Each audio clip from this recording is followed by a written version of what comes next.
What's up, Legion? Welcome to I Still Call It a Lariat. This is a pro wrestling podcast. I am your host today. My name is Steve Zapf. I have to apologize. Some of our content has been a little bit on the delay due to the fact that one of my co-hosts, Mr. Showtime Michael Wright, has been called out of the country on business, so I'm making do as best as I can.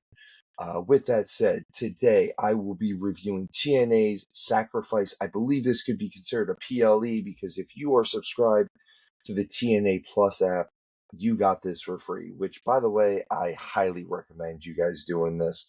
TNA is firing on all cylinders, very similar to NXT. Honestly, I think TNA and WWE are the best product out there right now.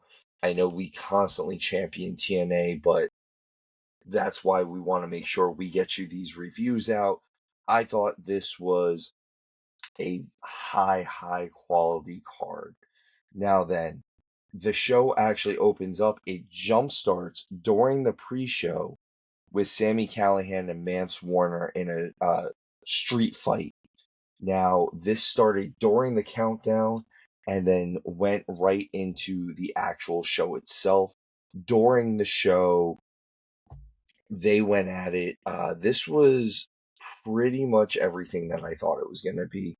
It was violent, it was harsh.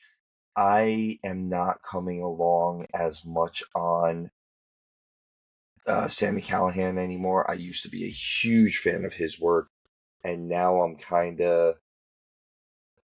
I think his time might have passed. I think he was highly over at one point, and I think he even knows he's skating a little closer to the end than he is to the beginning, so to speak. With that said, Mance Warner is highly impressive, and for the amount of people that do running knees nowadays, his finisher was this running knee that was just vicious. Super vicious. I was into it. They did spots with Stable Gun. Honestly, I like TNA's hardcore stuff because it doesn't happen all the time. They don't have gimmicks every week. They don't have gimmicks on they have gimmicks on their pay-per-views, but they don't have gimmicky hardcore matches like this every single time. So when we see it, it's nice and it's a change of pace. Again, I don't hate ultraviolence when ultraviolence is what's called for.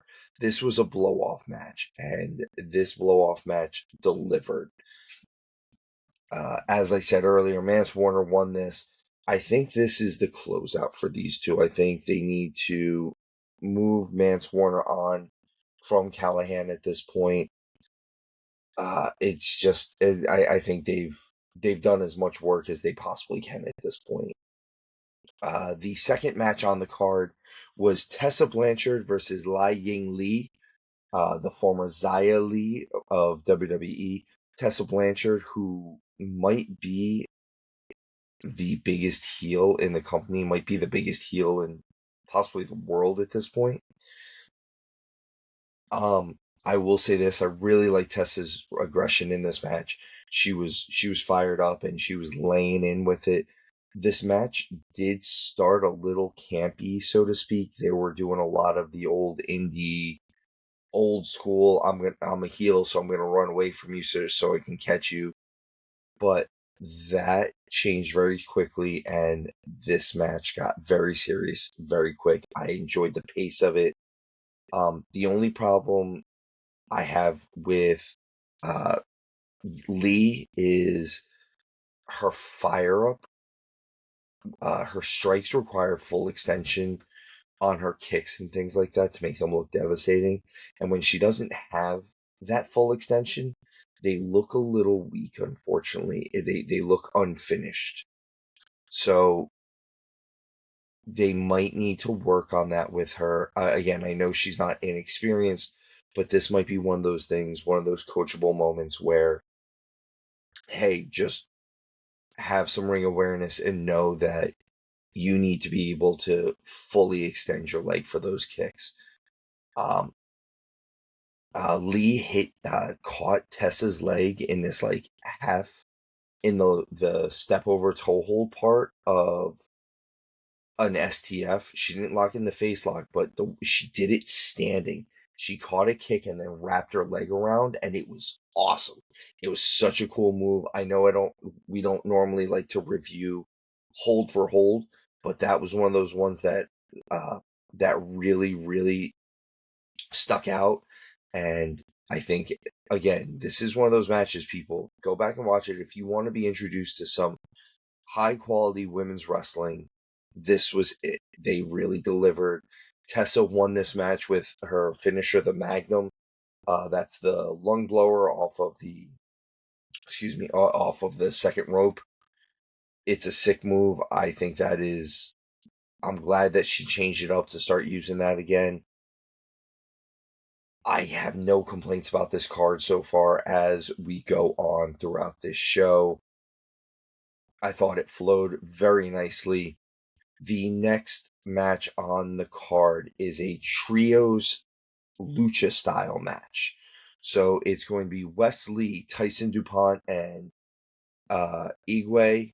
So Wesley and TNT versus the Rascals and Ace Austin. The difference in this match is you don't actually have to tag one of your partners to come in. So long as you roll to the outside, someone else can come in. So it's a nice little nod to the lucha style. It's definitely a different type of match. It's leans a little bit more towards tornado tag team, but it still keeps only one person in the ring at the time from each team, and I do like that. I will point out, so I'm a huge fan of Zachary Wentz's work. I am a huge fan of all 6 of these guys' work, but the one thing that you can notice about Zachary Wentz is when he's coming out, as opposed to Trey Miguel and Ace Austin even, is Wentz, you can see that someone has been producing him at some point in his life. He understands that you need to be in a certain place at a certain time. He understands that you need to strike a certain pose at a certain time because that's when the camera should be hitting you. And you see it on his entrance, not just in his matches. And that's very important. Like I said, I'm high on Zachary Wentz. I think he has a lot of potential to eventually move up the ladder and be maybe even a world champion. I could definitely see him going after Moose at some point. I know that they're very comfortable with them in the Rascals again. This match started off with a lot of speed versus power. When it was the Rascals versus TNT, I will say this: Ace Austin continues to impress me and continues to do Chris Bay proud. Which, by the way, folks, as always, Chris Bay's GoFundMe information will be in our description below. Please go help out if you can. If you are watching, if you are listening, please, please, please go help out. I am hearing nothing but positive things. Chris Bay just did an interview with Chris Van Vliet where he was standing, he was walking, he is doing normal stuff again, and that is awesome. They said he couldn't walk again. He is doing all the things that he's not supposed to be doing, which is a great sign for him to, at the very least, have a normal life. Which, as me and Hound a lot of times say, let's at least get back to that. I hope he has the most full life, and he seems super positive about everything. Now then, back to the match. Like I said, Ace Austin keeps impressing me. DuPont and Igwe are getting so much smoother. I think them working with the TNA talent and being around Wesley and the Rascals and Ace Austin is really, really helping them mold into a better team, better big man team. Honestly, for a long time, I was saying that they seem like a bargain basement OTM from NXT, and now I'm starting to think that they might be the team to go with rather than OTM in NXT if the choice has to be made. I like that at the end of the match, Wesley finally gets his, and the faces go over in a very good and exciting match. I love the pace of everything. I know Showtime and I talk about pace, and this was a lot of workload. I really, really like this match. Again, I love these guys. Folks, if you have not seen this event, please go watch it. It's worth it, especially at the end. I don't want to bury the lead too much, but during the main event, we catch a lot of really good stuff. Now then, our next match on this event, two of my absolute favorites. Absolute favorites. One, a guy who I've trained with, Steve Macklin. I love Macklin. I love bulletproof Steve Macklin. And the second guy is a guy who I wouldn't say I've trained with, but I've been in situations where he's helped me train and given me pointers on things, and that's Mr. Frankie Kazarian, the ageless wonder. He is a dude who, man, he was called the future of pro wrestling 25 years ago, basically. And here he is. He's still doing all the same moves. He's hitting all the same spots.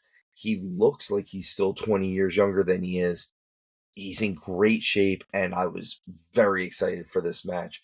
During this, Eric Young comes out for commentary. This seems to be the transition that Eric Young is taking from the Josh Alexander situation to now dealing with Steve Macklin. I don't know if this is going to be a I'm helping you, I'm helping you, I'm helping you, and you'll finally take it, or this is going to be a I'm helping you, I'm helping you, I'm helping you. No one asked you to help me, and I'm mad that you don't think that I can accomplish this without your help. I have written here that this could have ended up being my favorite match of the night. I will say both of these guys did they played all the right notes. I don't think this was my favorite match of the night, but they did all of the stuff they should have. Macklin has great fire during the match. Kazarian plays the jerk so well. I like that when they roll to the outside, because he did have to hit the ropes to do it, that the ref makes Kazarian break the chicken wing on the outside. And then he's loading up while the ref is checking on Macklin to nail him with the brass knucks. And Eric Young steals the brass knucks from Frankie Kazarian and hits him with them, throws him into the ring. And Steve Macklin ends up getting the win on this after hitting the KIA, not knowing that Eric Young helped him afterwards. Again, good storytelling, good match. This was a solid B- effort from all these guys. I think that this match could have been a little bit better. I think they might have needed more time and more overall storytelling to be able to make this match better. But again, not disappointed with this whatsoever. I think that they did a phenomenal, a fantastic job. And then we get into our TNA Knockouts Tag Team match. This is Ash and Heather by Elegance with their personal concierge. So the personal concierge is actually going to be in the match with the Guy versus Spitfire, your TNA Knockout Tag Team Champions. And this is going to be a 2 versus 3 Knockouts Tag Team title match. I truly believe, I said this months ago, and I think putting Ash and Heather together was a great idea, where Ash by Elegance brings more character and Heather has more of that strong in-ring base. The work of each of them is so smooth together. I will say this, I like Spitfire, but I think they're a good wrestling team, and currently to put those knockout tag team titles back on the map, I think we need a team like the Elegances to win the Guy to win this. They did end up taking this, and I thought this was going to be a big moment, and then it gets even bigger. So they get interrupted by Lash Legend and Jakar Jackson, the Meta Girls from NXT. This is obviously setting up a much bigger storyline. between NXT and the Knockouts.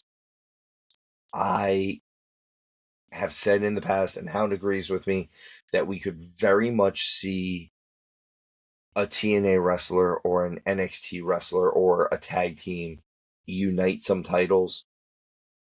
I wouldn't be surprised if somehow this was how they ended up doing it, was with the TNA Knockouts tag team titles.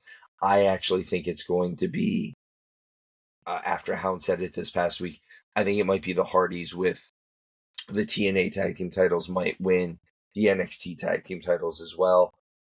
I think that would be amazing. I think they're the perfect ambassador for both brands, especially where they're at in their career. But right now, this match, it was good. It was everything that I thought this match would be. This was not my favorite match on the card. They didn't do anything wrong. They just didn't wow me in the match. I thought that I've seen them enough times that this maybe should have happened a little earlier. I give this match a solid C. It was passing. I just think that if they had maybe done this title change a little bit earlier, they probably could have flip flopped it a few times already, and it would have been fine. Again, this wasn't my favorite thing on here. I will say this: the next match on the card is actually my favorite match on the card, and that's Mike Santana versus Mustafa Ali. This is a regular singles match, and these two set such a great pace. They start off hot. Santana, even during his entrance, does a lot of tribute to Eddie Guerrero since they're in San Antonio. At one point, Santana is on the outside of the ring. He has his arm extended on the apron, and Mustafa Ali hits a 450 on Santana's extended arm that's on the apron. It's such a cool move, and the psychology of it is that is the arm that Santana hits the spin the block finisher that he nails. So again, so good. So good, guys. I'm going to keep preaching this. Watch this event. Watch this match. This match holds water and will carry on. This is a match that next year, if I watch it, I know I will still love it. At the end, Tasha Steelz ends up interfering, and Ali ends up winning with a roll-up while holding the ropes. And then to kind of just rub dirt in that wound, Ali, to touch on Mike Santana's alcoholism and sobriety, grabs a beer from a fan and puts it in the ring and says, "This round's on me, buddy." It's such a heel move. He doesn't throw it at him. It's so subtle how he does it. He doesn't get angry about everything. It's a really cool move during a really, really cool match. I do wish I had someone else here so that we could bounce this off a little bit more, because this match, if I wanted to go over every move and every detail of this match and how they did stuff right and the very few things that they did stuff wrong, I could spend probably an hour just on this match. But I don't want to spend that much time on one segment. I will say this: there were times where Santana was no-selling the arm, and that was supposed to be the main point of contention for him. So I would have liked to have seen a little bit more arm selling from Mike Santana. But overall, Mike Santana super impresses me every time he goes out there. Mustafa Ali super impresses me every time he goes out there. I am not surprised that this match was my favorite match on the card. I'm not surprised that everything that they did made sense. This did not look hokey or cheesy. They did really cool stuff and some really original cool stuff, which you don't see quite as often as I would like. Little tweaks on things. Again, that 450 splash on the extended arm was just big. That was such a cool move. Now then, our next match is the TNA Knockouts title match. And we have Ariana Grace coming on to commentary for this. This match is Masha Slamovich, our Knockouts champion, versus Cora Jade from NXT. And I have written here this match will be interesting since Cora had her bell rung only a few days before this match. I really like Masha Slamovich. I think that she really needs to get with someone to fit her entrance gear better. It's supposed to be very Matrix, and it's just very ill and loose fitting. During this match, Cora Jade looks back to form, and the crowd is actually getting behind Cora. There are certain spots in the match where Masha just looks so smooth. My only thing is the match is a little slow going. I like both these girls, but I'm just not sure. Maybe their styles don't mix right. It was just something. I'm not sure where it is. I appreciate the effort that they're going with, and I think some of it might be, especially nowadays with Cora coming off of that serious knee injury, and then also just recently getting her bell rung a little bit. I think she is leaning a lot more into character-driven role, more of a character-driven role in her career right now, where Masha is very, very heavy on the in-ring stuff. Masha wins this cleanly. Unfortunately, the crowd seemed a little out of it by the end. Again, this could be match placement. This could card placement. This could just be that their styles didn't match.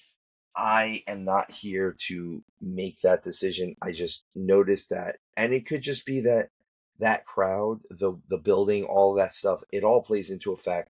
It just sounded like the crowd was not as into this match by the end as they were maybe in the beginning, coming off of that Mustafa Ali Mike Santana match. That's a big match to have to follow because they did amazing. This could have been a little bit of just fatigue after that match. And also, I think maybe it was a little bit they knew there was going to be two huge matches after this. The first one that we're getting up is, I guess, what we could consider the co-main event. It is Moose, our X Division champion, defending the belt against Jeff Hardy. That's right, good old Father Time Jeff Hardy himself. And get this, a ladder match. It's 2025 and we're seeing Jeff Hardy in a ladder match. I just want to point that out. Alicia Edwards comes down to the ring with Moose. I like that in the very beginning, the first thing they do is sprint to go grab a ladder to try to win right from the start. The match does have a certain viciousness to it. I'll be the guy that sounds like an old school wrestling mark and say I don't always love it when they set up furniture, tables, ladders, things like that, just to be used as a weapon later on down the line. It gives a lot of foreshadowing, and unfortunately, it does make it a little bit hard to have belief in this, have um, to think that this is a real fight when they've set it up. You're telegraphing the match type of thing, and I would like a little less of it. The match itself is it's rough, and there are certain points where things don't go smooth because Moose allegedly is scared of heights coming from Tommy Dreamer. I'll bust it open. It does show during this match there are a lot of parts on that ladder where you can see he's just not very firm-footed. During the match, Alicia comes in and gives interference, and Jeff ends up giving her a twist of fate. I feel like Alicia Edwards is all about taking some of these big bumps for some of these matches, and she likes being able to be the female worker that can do this stuff. After the interference, though, Moose ends up retaining. It's a really exciting match, guys, and I do apologize. I'm flying through this a little bit. I just want to make sure that we get through this and get you guys some type of sacrifice review. This was a great card, and I know I keep saying it was a great card, but it's because it was that good. I think TNA is playing all of the right keys right now. They're playing all the right notes, and I can't speak highly enough. Now, with that said, this match that comes up for the main event, aside from the end, it's a little soft for me. I could see this is a 10-man cage match set up very war game style.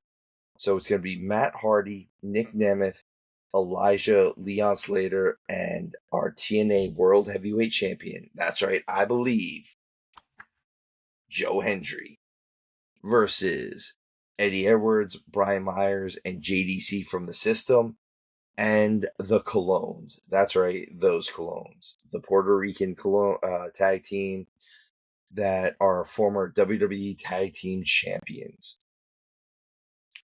This match, I do like that they set a faster pace for this than they do for War Games.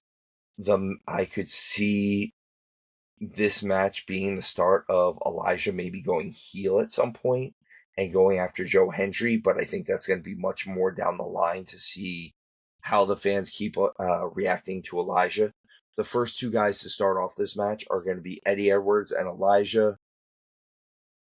And then because Eddie Edwards had won his match against Leon Slater, they get the man advantage by having the next member is a member of the System coming out.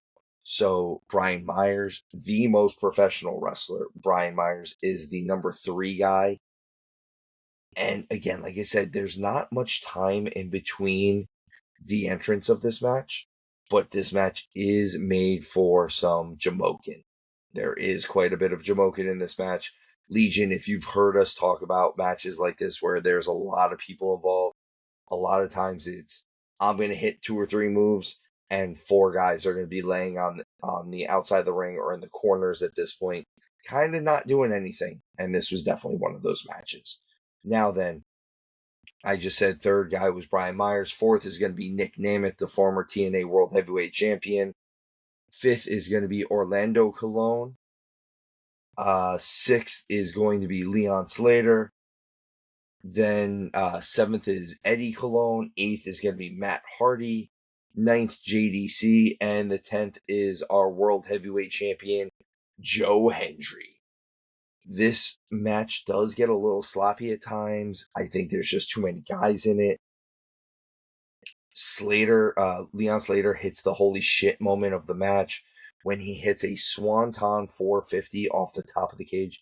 That's right, his finisher is a Swanton 450, so he jumps up like a Swanton and then still rotates all the way around into the 450. At the end of this match, Matt Hardy scores the pinfall, and there's a good amount of celebration. You can tell that something just isn't right because during this, Ryan Nemeth comes down to support his brother allegedly, and excuse me. And while all the faces exit the ring except for Nick and Matt Hardy, Ryan starts locking the cage door for some reason, and while they're gone, Nemeth decides he's going to go heel and attacks Matt Hardy with the Danger Zone, otherwise known as the Zigzag. I actually really like this angle. This sets up the Nemeths to go after the tag team title, so we'll have brother team versus brother team. I think it's a really cool idea to have those 4 guys in there. They're 4 polished professionals, and I would not mind seeing the Nemeths maybe win the tag team titles. I think it would be a nice change of pace. Although, let's see what their thought process is, what TNA's thought process is with the Hardys at this point. The Hardys are on this retirement train, apparently, where I truly, truly believe that the second they get offered the WWE Hall of Fame, that will be the point that they maybe hang up the boots. I don't think that I think that maybe they might lose the title, the TNA tag titles or the NXT tag titles just a little bit before that, or just a little bit after going into the Hall of Fame. But I think the Hall of Fame is going to be kind of the defining moment. And I wouldn't be surprised if they go in the Hall of Fame and get one more WrestleMania moment. And then we'll see the Hardys go back to the compound and just live normal lives. I could see Matt being involved behind the scenes. He's such a great creative mind. Not to say that Jeff isn't creative, but Jeff is creative in the sense of being an artist. He creates in that way, shape, and form, where Matt's knowledge of wrestling and how and what gets over and how to be a ring general, it's so on the next level. And if and when Matt and Jeff decide they're going to leave the wrestling business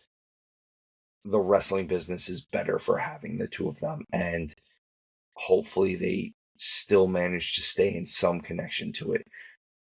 I've never been the biggest Hardy fan, but respect to those guys because they do a lot of work for this business. And that's TNA Sacrifice, their pay-per-view, their PLE, whatever we're going to call it this month. As I said, if you have the TNA Plus app, Sacrifice was included in it automatically. Most of their smaller pay-per-views, I guess it would be not one of their big fours, their Bound for Glories, their Slammiversaries, things to that effect, are included on the TNA Plus app just with the cost. So I'm a big believer that Legion, I'm not getting endorsed by TNA, so me telling you to get the app so that you can watch Impact and Explosion or whatever other show they have, not to mention these PLEs, no one's telling me to say this. I think this is a great value for y'all. But with that said, I am going to leave you guys. If you like what you've been hearing, if you like what you've been watching, remember, hit that like, hit that follow, hit that subscribe, comment. Let us know what we're missing. Let us know what you like hearing from us. Let us know what you don't like hearing from us. Let us know how much gray Showtime has in his beard as opposed to me and Hound. Let us know how handsome you think Hound is, because he's a handsome guy. He does, and he needs to hear it a little bit more. Let us know how ugly you think I am. Other than that, Legion, we love you. We love doing the show. We love coming out and talking with y'all. We love talking with each other about wrestling. We're all lifelong wrestling fans. And man, if you're part of the pro wrestling community, no one understands us like us. But with that said, guys, it has been fun going over TNA Sacrifice with you. I promise you I will get more content out for you, and me and Hound Show will continue to come out as normal. But with that said, enjoy your day, enjoy everything, and as always, tuck your chin when you bump.